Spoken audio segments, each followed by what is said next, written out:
Saat Celtics kalah dan kena comeback setelah unggul 3-1 dari Sixers, alasan yang sering dipakai orang-orang adalah karena Jason Tatum gak bermain di game ke-7. Tapi dibalik itu, ada seorang pemain yang menghancurkan tim ini secara diam-diam, yaitu Derrick White. Ya, ini memang kedengarannya gila karena selama ini dia selalu dibangga-banggakan dan jadi pemain kunci dalam kesuksesan Celtics. Apalagi saat mereka jadi juara 2 tahun lalu.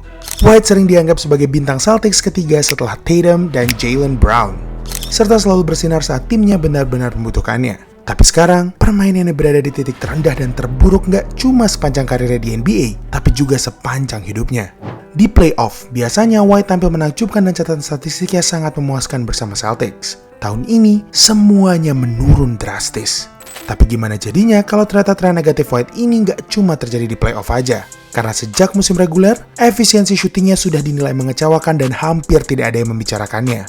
Jadi, apa yang membuat Derrick White bisa jadi seperti ini? Apakah dia benar-benar merupakan dalang dari kehancuran Celtics musim ini? Kalau kita lihat secara sekilas, menurunnya performa Derrick White ini memang bisa saja disebabkan karena dia belum terlalu terbiasa dengan defense yang lebih ketat. Dengan Tatum yang absen hampir sepanjang musim karena cedera, White akhirnya lebih banyak mendapatkan perhatian dari defense musuh. Tapi masalahnya, di playoff ketika Tatum sudah bermain dalam 6 dari total 7 game, akurasi shooting White khususnya di area 3 point malah berada di angka negatif yang selama ini nggak pernah dia sentuh sebelumnya. Secara logika ini nggak masuk akal, karena dengan defense yang sudah makin longgar lagi, harusnya dia bisa lebih mudah memasukkan semua tembakannya itu. Salah satu jawabannya mungkin karena tekanan mental yang sudah menumpuk seiring musim ini berjalan. Ini adalah pertama kalinya White diberi tanggung jawab sebesar ini.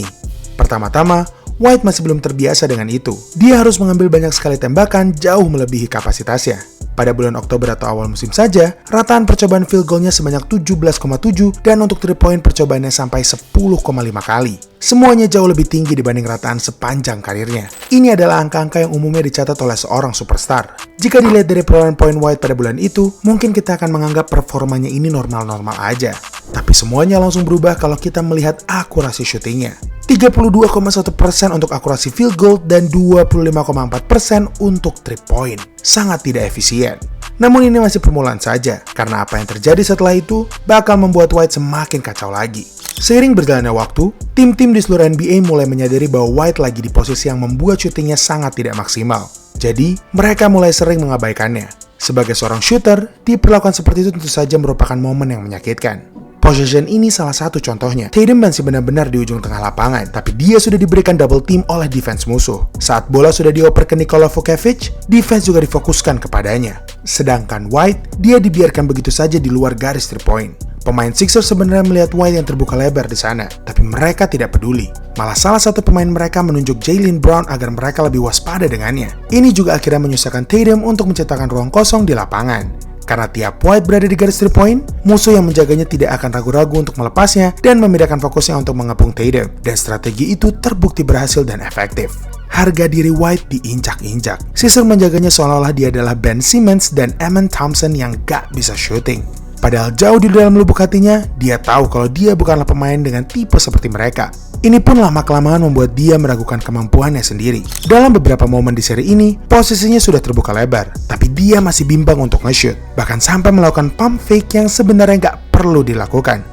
Hal sekecil ini bisa memberikan beberapa detik berharga bagi Sixers untuk memulihkan defense-nya. Di 3 game pertama Celtics di playoff, White hanya bisa memasukkan 4 dari 25 tembakan 3 point. Ya, kalian gak salah dengar guys. Salah satu kemampuan penting yang membuatnya jadi pemain all-around hebat di NBA hilang begitu saja karena kepercayaan dirinya meredup. Di sisi lain, Sixers juga sebenarnya nggak punya defense yang bagus-bagus amat. White nggak dimakan habis-habisan oleh defender kelas atas NBA. Dia cuma sesimpel nggak bisa memasukkan tembakan yang terbuka lebar. Tapi di awal seri, Celtics masih sering menang bahkan sampai menang 3 game. Sehingga performa shooting White yang memalukan ini masih belum kelihatan berpengaruh. Tapi Sixers akhirnya berhasil memukul balik dan menyamakan kedudukan jadi 3-3. Di game ke-7, White sudah nggak bisa bersembunyi lagi. Setelah memberikan permainan yang mengecewakan selama 6 game beruntun, akan masuk akal kalau White menjadikan game 7 ini sebagai ajang untuk membuktikan kehebatannya yang sesungguhnya. Apalagi ini adalah panggung yang sangat besar dan terang. Dan yang dia lakukan di lapangan, Pritchard looking outside for White. Deep three is up and down. Possession game here for Boston. It's White for 3. White with Garza back out there, will rise and hit the three. Setelah sekian lama, akhirnya White on fire dengan 4 dari 6 3 poinnya di 2 kuarter pertama masuk tepat sasaran. Dengan begitu, kelihatannya kita sudah tidak perlu meragukan White dengan segudang pengalamannya lagi.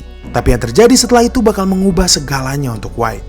Tinggal menunggu waktu saja bagi Sixers untuk membuat perubahan dalam strategi defense mereka. Mereka sekarang mulai memberi respect kepada White dan menjaganya lebih ketat. Ini juga memberikan sedikit tantangan untuk White karena dia harus bisa menyesuaikan diri lagi dengan kondisi yang ada di kedepannya. Kalau dijaga ketat di garis 3 point, White bakal lebih punya banyak momentum untuk melakukan drive. Tapi masalahnya, Sixers melakukan defense yang jauh lebih teliti dari yang White kira. Setelah 3 point White sudah nggak on fire lagi, Sixers akan kembali fokus ke drive saja dan membiarkan shooting berkali-kali. Saat game ke-7 ini berakhir, White memang masih kelihatan mencolok dengan 26 poin, 6 rebound, 4 assist, dan 3 blok. Tapi jumlah tembakan yang dia ambil 26 kali. Itu 3 kali lipat lebih banyak dibanding 2 game sebelumnya. Dan dari tembakan sebanyak itu, dia cuma bisa memasukkan 9 di antaranya saja. Akurasinya cuma 34,6%. Setelah memasukkan 4 dari 6 3 point tadi, angkanya jadi seperti ini di akhir game. Gila sekali. Musim 2025-2026 ini telah menjadi musim yang memprihatinkan untuk White. Tapi gimana jadinya kalau ternyata semua itu bukan murni kesalahannya? Menurut gua, filosofi offense yang diterapkan jajaran pelatih Celtics juga memiliki pengaruh dalam penurunan performa White. Selama dipimpin oleh Joe Mazzulla, dia dan Celtics terlalu banyak menembak 3 point dan mereka sangat bergantung dengan strategi ini. Coba kalian lihat statistik ini. Dalam 4 musim terakhir, jumlah percobaan 3 point mereka selalu masuk ke urutan 4 besar di seluruh NBA. Bahkan sempat menduduki peringkat tertinggi selama 2 musim beruntun. Gue tahu mereka bisa jadi juara pada 2024 kemarin menggunakan strategi ini. Tapi saat itu performa shooting Celtics memang lagi wangi-wanginya. Itu nggak mungkin terus terjadi di game-game berikutnya dalam beberapa tahun setelahnya. Dan ketika tangan mereka sudah bau, White dan Celtics akan tetap memaksa nembak 3 point, entah itu masuk ataupun tidak masuk. Di 2 kuarter terakhir game 7 kemarin, Celtics sampai 30 kali mencoba menembak 3 point, tapi hanya 6 yang masuk. Tapi itu masih belum ada apa-apanya kalau dibandingkan dengan yang satu ini. Ketika berhadapan dengan Knicks di playoff tahun lalu, angka percobaan 3 point Celtics bisa tembus 60 kali, tapi cuma masuk 15. Wow. Di game kedua dan ke-6 angkanya menurun jadi 40 kali. Namun jumlah masuknya tetap sama saja. Masalahnya, dengan banyaknya 3 point yang sering meleset itu, musuh-musuh Celtics jadi punya kesempatan lebih banyak untuk membalas mereka melalui fast break. Dengan begitu, Celtics jadi sering kalah di game-game yang seharusnya bisa mereka menangi dengan mudah.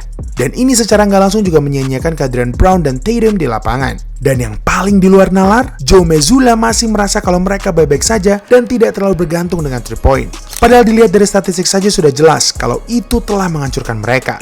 Mau bagaimanapun, menurut gue Celtics harus merubah strateginya kalau ingin kembali bersaing sebagai kandidat juara. Dan segala yang terjadi dengan Derrick White ini adalah awal dari realita pahit yang akan dihadapi Celtics selama beberapa waktu ke depan. Dia memang masih hebat dalam aspek-aspek lain seperti playmaking dan defense. Tapi jika salah satu pemain unggulanmu jadi alasan utama kenapa tim kalian kalah secara memalukan di playoff, maka mungkin sudah saatnya untuk membuat perubahan. Itulah episode kali ini. Jangan lupa like dan subscribe agar channel ini bisa berkembang dan menghasilkan video menarik lainnya. Thanks for watching. I'll see you in the next video.